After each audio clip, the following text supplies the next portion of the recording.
أعوذ بالله السميع العليم من الشيطان الرجيم بسم الله الرحمن الرحيم الحمد لله رب العالمين وبه نستعين صلى الله على سيدنا محمد وآله الطاهرين وعلى الله عليهم أجمعين من الآن إلى قيام يوم الدين آمين رب العالمين. Aujourd'hui, je vais m'efforcer de commenter quelques versets coraniques. Ces versets ont été commentés dans le livre Ayat al-Qulub d'Al-Majlisi, bien sûr, là, c'est en grosse partie, ça va être de la lecture. C'est vrai que quelquefois, on pourrait se dire pourquoi je ne fais pas des audios. Bon, je me suis habitué à ce format. Bon, à des moments donnés, c'est utile de faire des audios, peut-être quand c'est de la lecture avec une animation, mais je ne maîtrise pas encore tout à fait cela. Inch'Allah, peut-être à l'avenir, quand je suis concentré uniquement sur un sujet où je fais que lire, je ferai peut-être des audios. De toute façon, c'est pas obligatoire de me regarder, quelqu'un peut écouter avec un écouteur ou quelque chose comme ça. Je vais commencer mon sujet. Donc le premier verset que je vais commenter, Inch'Allah, c'est le verset de sourate 28, le verset 3 à 6. Allah subhanahu wa ta'ala nous dit: nous te racontons en toute vérité à l'intention d'un peuple qui croit l'histoire de Moussa et de Pharaon. Pharaon était hautain sur la terre, il avait réparti les habitants en sections, il cherchait à affaiblir un groupe d'entre eux. Il égorgeait leurs fils et laissait vivre leurs filles, c'était un fauteur de désordre. Mais nous voulions favoriser ceux qui avaient été humiliés sur la terre, nous voulions en faire des imams, des héritiers. Nous voulions les établir sur la terre et montrer ainsi à Pharaon et à Haman et à leurs armées ce qu'ils redoutaient. Donc la sourate 28, les versets 3 à 6. Je vais peut-être pas citer, il y a plusieurs versets en tout, il y a 9 versets que je vais commenter. Je vais peut-être pas le faire à chaque fois de vous citer dans la version originale de l'arabe. Surtout que moi je maîtrise pas trop, donc c'est sourate al-Qasas, donc la sourate, le récit.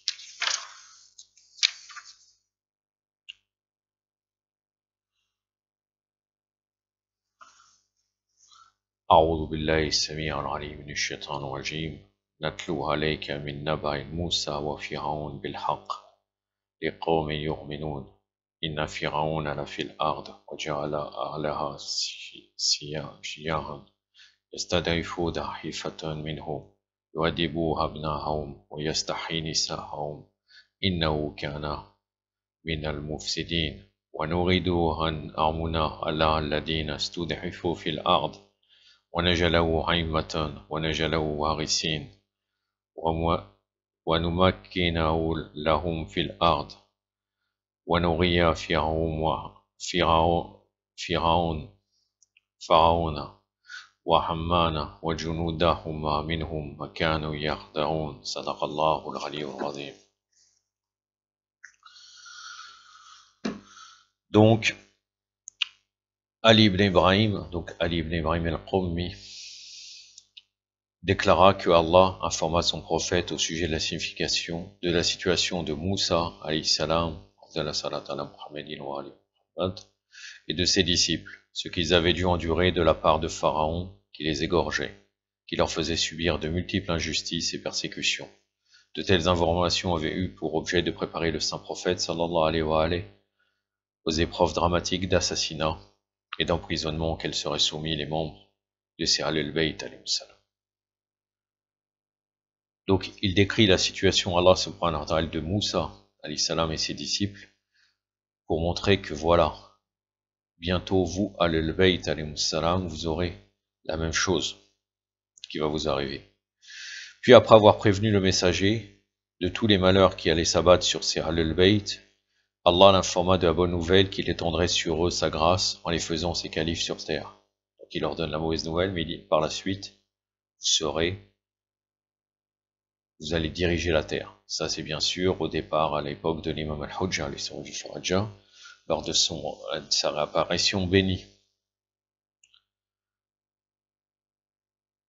en les faisant ces califes sur terre, ces imams et dirigeants, afin qu'ils puissent se venger lors du second retour. Donc là, c'est lors de la venue de l'imam. Raison faisant que Allah révéla ceci du second retour, parce qu'il y a voilà. Mais nous voulions favoriser ceux qui avaient été humiliés sur la terre, nous voulions en faire des imams, des héritiers, nous voulions les établir sur la terre et montrer ainsi à Pharaon, à Aman et à leurs armées ce qu'ils redoutaient. Oui, le second retour, donc, c'est lors de la venue de l'imam, puisque le premier retour, c'est quand on est apparu sur cette terre. Dans Ma'ani al-Arbar, il a été rapporté de Mufaddal les paroles suivantes de l'imam Sadiq alayhi salam. Un jour, apercevant Ali alayhi salam, Al-Hassan alayhi salam et Al-Hussein alayhi salam, le saint prophète sallallahu alayhi wa sallam se mit à verser des larmes et leur déclara ceci: après moi vous serez rendus faibles. Mufaddal demanda à l'imam: que voulait dire par ces paroles sa sainteté le messager sallallahu alayhi wa sallam. Donc l'imam Sadiq relate un récit et Mufaddal demande l'explication. Que voulait dire le prophète par ces paroles quand il a dit après moi vous serez rendus faibles? L'imam alayhi salam répondit: le messager sallallahu alayhi wa sallam voulait simplement leur rappeler qu'il sera après lui les imams dont Allah parle dans le Saint-Coran. Donc là il cite le verset que je vous ai cité: mais nous voulions favoriser ceux qui avaient été humiliés sur la terre, nous voulions en faire des imams, des héritiers. Donc Allah avait prévenu que les imams seraient rendus faibles par l'action des autres, que ce verset nous concernait jusqu'au jour du jugement et qu'il y aura toujours de présent dans chaque époque un imam issu de nous, et Ahlul Bayt alayhi salam. Il a été rapporté d'Amir al-Mouminin Ali alayhi salam que ce verset avait été révélé en l'honneur des imams alayhi salam. Ayyashi rapporte qu'un jour l'imam Muhammad al-Baqir alayhi salam, en apercevant l'imam Sadiq, déclara ceci: par Allah, il fait aussi partie de ceux dont Allah fait mention dans le verset, mais nous voulions favoriser ceux qui avaient été humiliés sur la terre, nous voulions en faire des imams, des héritiers. Là on peut voir que l'imam Baqir alayhi salam, sûrement, je dis ça mais on n'est pas sûr, mais sûrement il est en présence de disciples, il veut montrer que lui aussi, l'imam Sadiq, est concerné par le verset pour dire voilà, après moi, c'est lui l'imam. Il y a plusieurs indications à chaque fois dans la vie des imams alayhi salam pour montrer qui sera le successeur après, car c'était la grande question que les chiites se posaient. Vous voyez très bien par exemple dans Usul al-Kafi qu'à chaque fois qu'on parle de la naissance de tel ou tel imam infaillible, à chaque fois il est donné les preuves qu'il est bien l'imam. C'est-à-dire que nous avons par exemple pour l'imam Sadiq, l'imam Baqir alayhi salam, qui dans son époque dit voilà, après lui ça sera l'imam. Donc c'est quelque chose de récurrent dans la vie des imams alayhi salam d'annoncer le prochain successeur. Il a été rapporté de l'imam Zayn al-Abidin alayhi salam le commentaire suivant: par Allah, celui qui envoya Muhammad sallallahu alayhi wa sallam avec la vérité, nous sommes les bonnes personnes ainsi que nos chiites, de la même manière que l'étaient Moussa alayhi salam et ses chiites, et nos ennemis et leurs partisans sont semblables à Pharaon et ses partisans. Furat ibn Ibrahim, donc ça c'est Tafsir Furat al-Kufi, un tafsir très ancien, a rapporté l'entretien de Nawar ibn Abi Farta avec l'imam Zayn al-Abidin alayhi salam, lui ayant dit ceci. Donc là l'imam lui dit: lis le Saint-Coran. Nawar ibn Abi Farta dit: j'ai commencé par réciter la sourate qui débute par Ta Sin Mim, donc la sourate al-Qasas. Et après avoir récité le verset, nous voulions faire des imams, des héritiers. L'imam dit alayhi salam: arrête là, par Allah, celui qui a envoyé Muhammad, Allahumma salli ala Muhammad wa ala Muhammad wa la. Nous sommes les bonnes personnes, nous les Ahlul Bayt et nos chiites sont semblables à Moïse et ses chiites. Ali ibn Ibrahim et d'autres ont rapporté de Minhal ibn Amr qu'après le martyre de l'imam al-Hussein alayhi salam, il fut posé la question suivante à l'imam Zayn al-Abidin alayhi salam: que penses-tu de ta situation actuelle? L'imam répondit: je suis parmi mon peuple comme l'étaient les Bani Israël, parmi le peuple de Pharaon, car il a infligé le martyre à nos hommes et nos femmes furent prises en captivité. Le deuxième verset que je voulais commenter, c'est le verset qui dit: pourquoi ne combattez-vous pas dans le chemin d'Allah alors que les plus faibles parmi les hommes, les femmes et les enfants disent: notre Seigneur, fais-nous sortir de cette cité dont les habitants sont injustes, donne-nous un protecteur choisi par toi, donne-nous un défenseur choisi par toi. C'est la sourate An-Nisa, le verset numéro 75.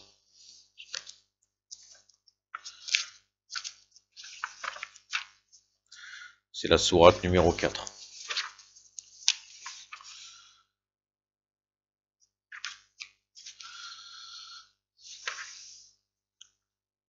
أعوذ بالله السميع العليم من الشيطان الرجيم ومن لكم لتقاتلون في سبيل الله ومستضعفين من الرجال والنساء وولدان الذين يقولون ربنا أخرجنا من هذه القرية ظالمي أهلها واجعل لنا من لدنك وليا واجعل لنا من لدنك نصيرا صدق الله العلي العظيم.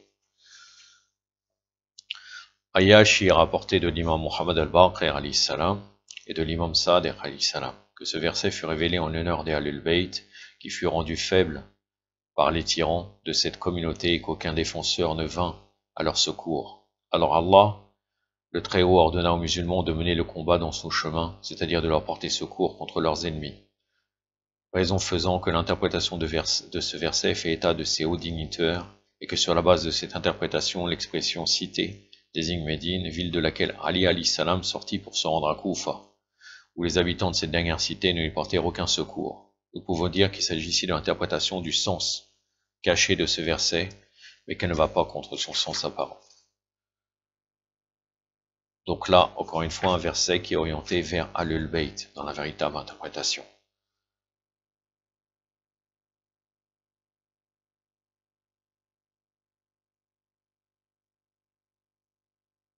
Puisque dans le Coran, dans la sourate Al-Imran, quand on parle de versets muhkam ou mutashabiha, il est dit que le tahwil c'est Allah, wasikhun fil ilm, c'est les Ahlul Bayt. Donc le rôle premier aussi, après la venue du prophète Mohammed sallallahu alayhi wa alayhi, c'est un des rôles parmi principaux des imams, c'est de révéler le sens caché du Saint-Coran. Le troisième verset, c'est la sourate 24, le verset 55. Allah a promis à cent d'entre vous qui croient et qu'ils accomplissent des œuvres bonnes d'en faire ses lieutenants sur la terre, comme il fit pour ceux qui vécurent avant eux. Il leur a promis aussi d'établir fermement leur religion qu'il lui a plu de leur donner et de changer. Ensuite leur inquiétude en sécurité. Ils m'adoreront et ne m'associeront rien. Ceux qui après cela seront incrédules, voilà les pervers. Non. La sourate numéro 24, le verset 55. C'est la sourate An-Nur.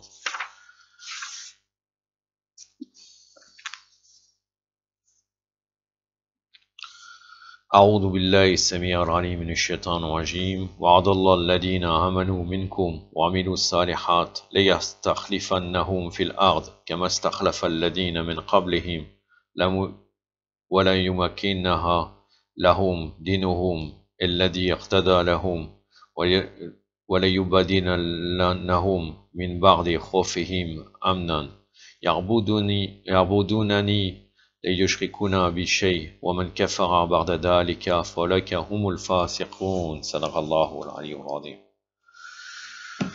Kolayni et d'autres ont rapporté à partir des sources dignes de confiance de l'imam Muhammad al-Baqir alayhi salam et de l'imam Sadiq alayhi salam que ce verset s'adresse particulièrement aux imams et à ceux qui furent investis par Allah de l'autorité après le décès de sa sainteté le messager sallallahu alayhi wa alayhi.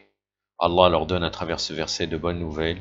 Il les désigne en tant que ses héritiers de sa science et de sa religion, de la même manière qu'il désigna les successeurs d'Adam alayhi salam.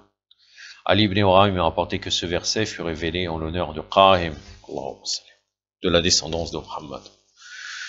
Ayyashi et d'autres ont rapporté de l'imam Ali ibn al-Hussein alayhi salam que les chiites reconnaîtront la confiance, le bien-être et la sécurité lors du temps de l'imam al-Mahdi alayhi salam,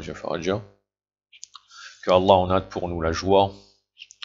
Il est l'imam duquel sa sainteté le messager sallallahu alayhi wa alayhi déclara ceci: même s'il ne restait qu'un jour de vie dans ce monde, Allah le Tout-Puissant prolongerait la durée jusqu'à apparaisse un membre de ma descendance pour le guider, et dont le nom sera mon nom. Il y fera régner la justice et l'équité de la même façon qu'il y régnait auparavant l'injustice et l'oppression. Furat ibn Ibrahim et d'autres, donc dans le tafsir Furat al-Kofi, il y a un tafsir que je vous conseille vraiment, et il est qu'en arabe actuellement. Mais un tafsir très ancien, donc les tafsirs très anciens, surtout que c'est des gens, ces gens sont soit des compagnons, soit des suiveurs des compagnons, des imams, alayhi salam. Généralement, c'est une période très proche des imams, alayhim salam, donc ces tafsirs-là sont de première main. Furat ibn Ibrahim et d'autres ont rapporté que ce verset fut révélé en l'honneur de la descendance de Muhammad sallallahu alayhi wa sallam. Dans de nombreuses œuvres de grâce et de supplication, il est dit que ce verset fut révélé en l'honneur de l'imam al-Qa'im, de la descendance de Muhammad. Le quatrième verset, c'est la sourate 22, le verset 41-44. Allah subhanahu wa ta'ala nous dit: à ceux à qui si nous leur accordons le pouvoir sur la terre s'acquittent de la prière, font l'aumône, ordonnent ce qui est convenable et interdisent ce qui est blâmable. La fin de toute chose appartient à Allah. S'ils te traitent de menteur, sache qu'avant eux le peuple de Nour, les Had, les Samoud, le peuple d'Abraham, d'Ibrahim alayhi salam, le peuple de Lot, les gens de Madian, ont crié en mensonge, et que Moussa alayhi salam, wa afdallah salat ala Muhammadin wa ali Muhammad, fut traité de menteur. J'ai accordé un délai aux incrédules, puis je l'ai saisi, quelle fut ma réprobation. Sourate 22, versets 41 à 44.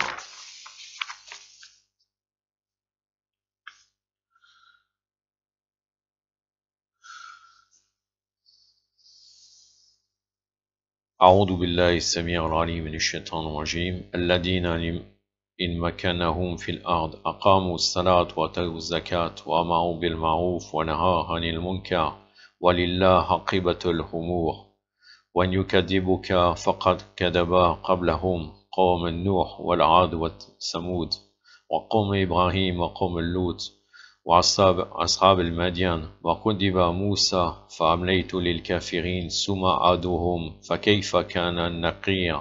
صدق الله العلي العظيم. Ibn Shahr al-Ashur, Ibn Mayyar, Furat, et d'autres ont rapporté à partir de sources dignes de confiance et diverses de l'imam Muhammad al-Baqir alayhi salam et de l'imam Sadiq alayhi salam le commentaire suivant: nous sommes les personnes citées par Allah dans ce verset.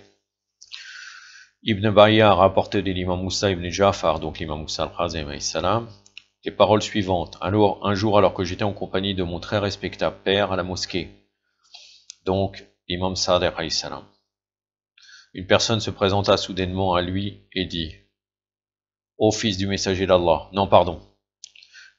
C'est Ibn Mayyar qui parle, donc c'était son père, il était en présence, il était avec son père, Ibn Mayyar. Et là,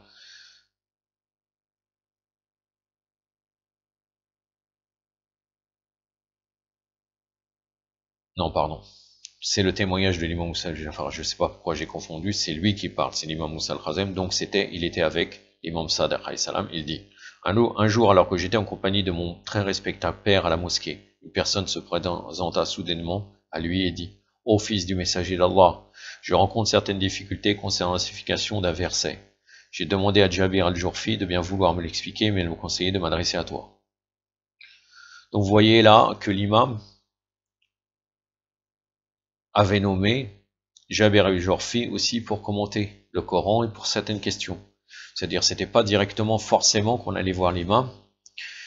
Il avait sûrement, Jabir al-Jurfi, vous savez très bien qu'il est un compagnon très renommé.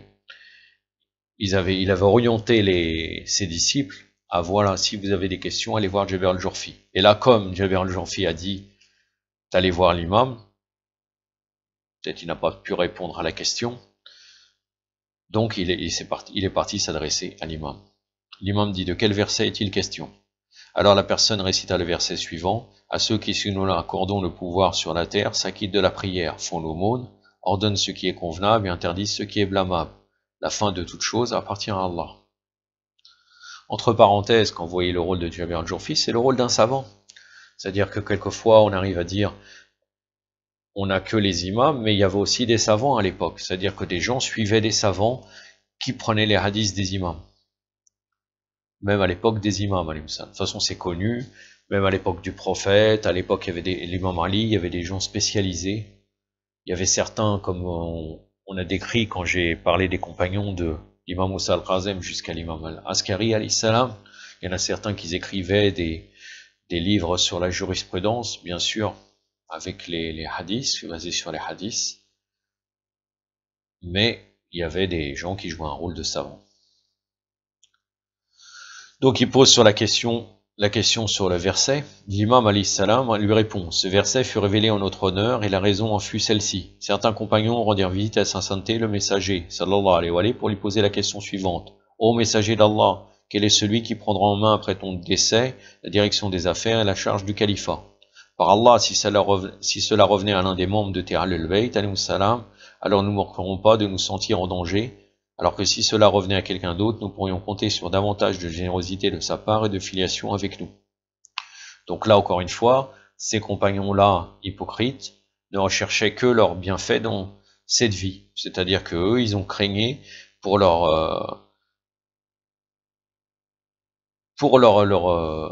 privilège. C'est-à-dire, nous étions compagnons, donc on craint que s'il y a quelqu'un que vous allez nommer des membres de Ahlul Bayt,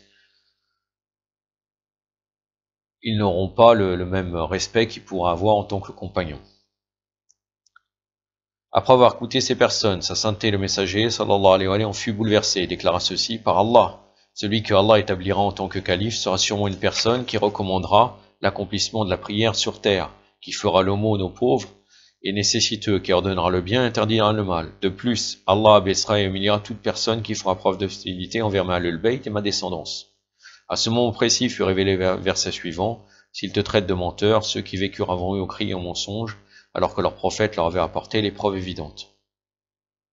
Donc là, le prophète, sallallahu alayhi wa sallam, il a dit pourquoi, en gros, pourquoi vous inquiétez, alors qu'en fait, ce calife, qui sera nommé par le prophète, appliquera les lois d'Allah, l'accomplissement de la prière sur terre, en citant le verset, l'aumône aux pauvres, qui leur donnera ce qui est convenable et interdira le mal.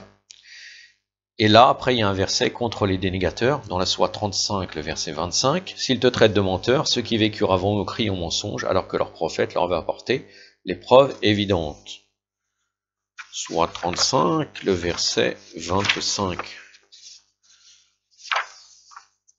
Donc c'est la sourate Fatir, le créateur.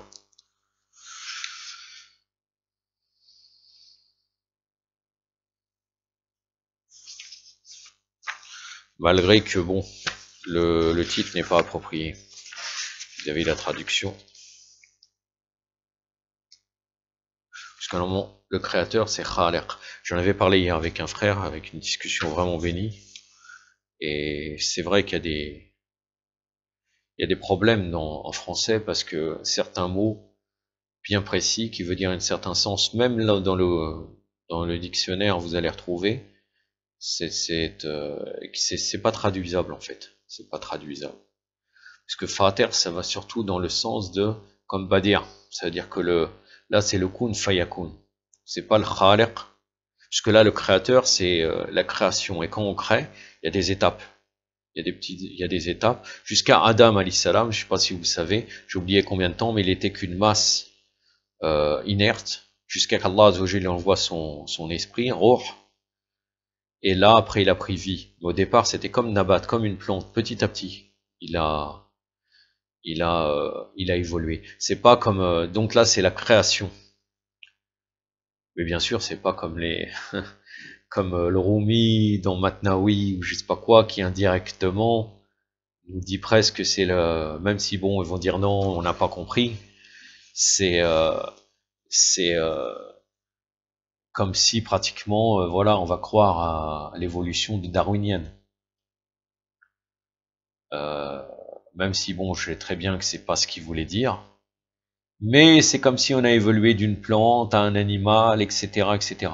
Effectivement, les différentes âmes qu'il y a dans l'être humain sont ça. Il y a l'âme végétative, etc. Ça, c'est une autre question qu'on va pas traiter maintenant, et je pense pas que je vais la traiter moi dans ces vidéos, parce qu'il faut quand même qu'on soit compréhensible vis-à-vis des gens.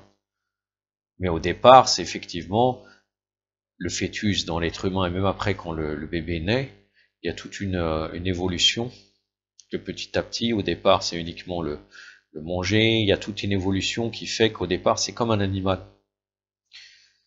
Ou une plante au départ. Et donc, Adam, alayhi salam, il est resté comme ça, et ça, c'est le phénomène de création. Et ce n'est pas Fater. Fater, c'est le kun fayakun. Comme par exemple les malaïkas, puis les amr. Bon, après, c'est autre chose, parce qu'en vérité, on peut pas appliquer qu'à chaque fois qu'Allah a parlé de amr, ça concerne toujours le kun fayakun. Mais en tout cas, Fater n'est pas créateur. C'est qu'une traduction. Donc la sourate 25, que Allah subhanahu wa ta'ala, donc je vous cite, donc l'imam, qu'est-ce qu'il a dit à la fin, je vais le reciter en français pour éviter, parce que j'ai fait une petite parenthèse.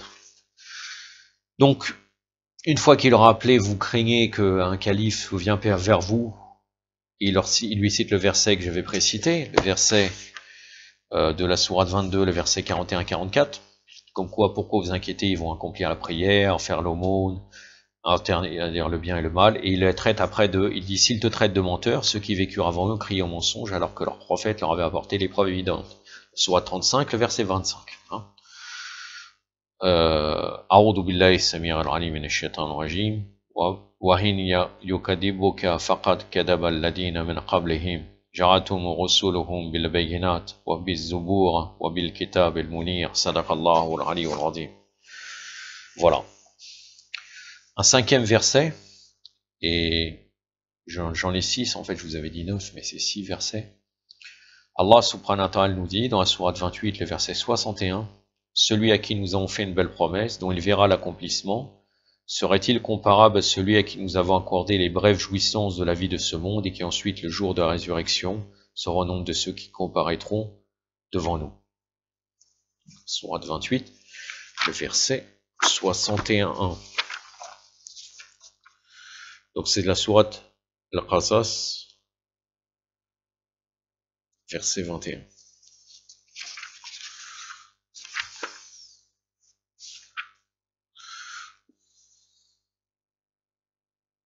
Non, pardon, le verset 61.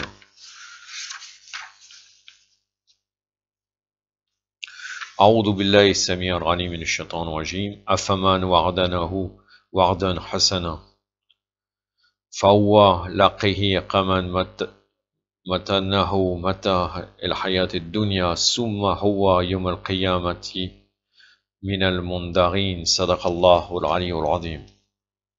Ibn Mayyar a rapporté que ce verset fut révélé en l'honneur d'Amir al-Mouminin Ali alayhi salam et de Hamza. Hamza, c'est des Shuhada de son époque, le seigneur des martyrs de son époque, alayhi salam.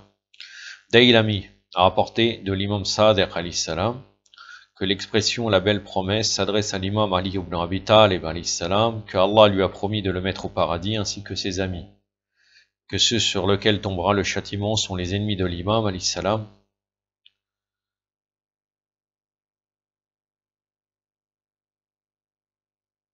c'est-à-dire ceux qui usurpèrent son droit dans ce monde et qui assumèrent la charge de dirigeants sans en avoir reçu aucun mandat.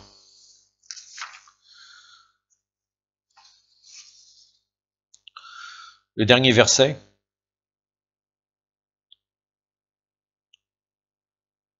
qui nous vient de la sourate 41, le verset 53, un verset très connu, nous leur montrerons bientôt nos signes dans l'univers et en eux-mêmes jusqu'à ce qu'ils voient clairement que ceci est la vérité. La sourate 41, le verset.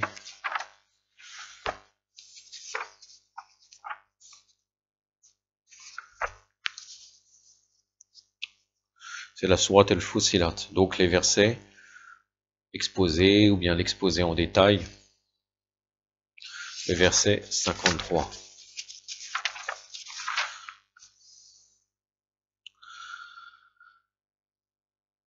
Je ne cite pas la fin du verset. C'est le début du verset jusqu'au milieu. A'udhu billahi samir al-alim minash shaitanir rajim. Sanurihim hayatina fil hafaq wa fi anfusihim hatta yatabayyana lahum annahu al-haq. Sadaqallahu al-ali al-azim. Ibn Mayyar a rapporté de l'imam Sadiq alayhi salam le commentaire de l'expression dans l'univers. Fil hafaq, qui sera rendu petit pour les transgresseurs lors du temps de l'imam al-Qa'im. En eux-mêmes signifie que certains opposants seront transformés en animaux, ce qui les obligera à se rendre compte qu'il s'agit bien de l'imam al-Qa'im, de la sentence de Mohammed, et que la vérité est bien avec lui. Voilà. Encore une fois, un verset qui est totalement détourné par les mukhalifin. Ce verset, Si vous vous rappelez bien, je sais pas, bon après au départ de la chaîne Jazeera, le Qatar, elle n'était pas internationale, c'était vraiment une petite chaîne. Il y avait Abdelmajid Trabzemzemi. Déjà, vous pouvez le retrouver. Le Zaïdite qui est franchement comme un Bakri, hein, il n'y a aucune différence. Abdelmajid Trabzemzemi. Ah non, non, pardon. Je confonds. Abdelmajid Trabzemzemi, c'est autre chose. C'est un Tunisien qui était pro Iran. La guerre, il avait fait un rapport de la guerre avec l'Iran, ça n'a rien à voir. Abdelmajid Zemdani, ça doit être ça. Oui. Et en fait, il parlait des miracles coraniques et c'était tout le temps cela. Et là, vous voyez très bien que ce verset n'a rien à voir. Ça veut dire comme quoi on va leur montrer les preuves dans l'univers et partout, dans la nature, et comme ça les gens diront c'est la vérité. Et après, ils ramènent des scientifiques, ils disaient regardez le Coran, il a contacté tel savant connu, il allait dire ah, c'est la vérité. La méthode qui avait été critiquée par notre frère Abou Ali dans sa vidéo que je vous invite à regarder sur le Ilm al-Kalam, Inch'Allah.